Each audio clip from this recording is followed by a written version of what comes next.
Hello, friend. You are a human being. And since you're a human being, you have a mind. In fact, the mind is what distinguishes us from all the other animals. We are animals, we have bodies, but we have minds. And your mind does three things.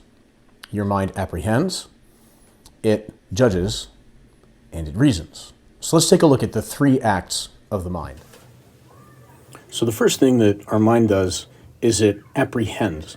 It takes in information from the senses and it creates an idea. It conceptualizes.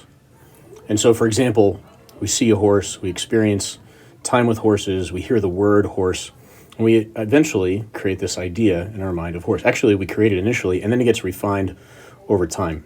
Important thing to note about this step, this thing that our mind does, is that there is no truth or falsehood in this step. It seems like, well, how could that be the case? Maybe you're looking at a horse and you're thinking something else, right? Like maybe you're looking at a horse and you're thinking to yourself, oh, that's a cat or something like that, right?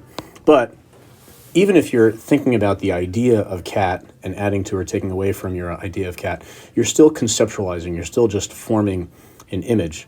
The judgment that this thing is a cat, that's the next act of the mind. And so let's go to that. So a judgment, that's the second act of the mind. An example of that is a horse is a mammal. What we're doing is we're taking two ideas, two concepts, and we're joining them together. So here we're joining the idea of horse and mammal. Or we could say that thing that we're looking at is a horse. And then this is either true or false. Either this judgment matches with reality or it doesn't.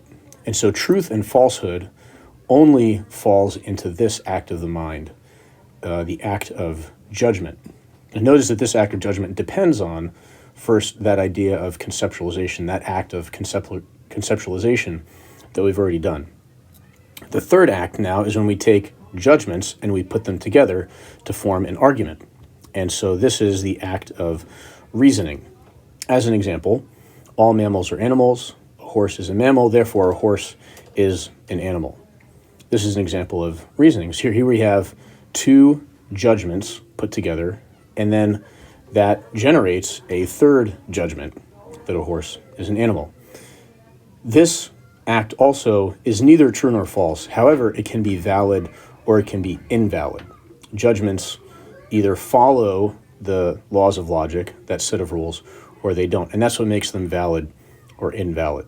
Here are the three acts of the mind: apprehension, judgment, and reason. Everything that our mind does falls into one of these acts or is some combination of these three acts. So I hope you understand now what your mind does a little bit better. And you can think about what you're doing with your mind each day and ask yourself, am I apprehending, am I judging, or am I reasoning? So thanks for watching. Please like and subscribe.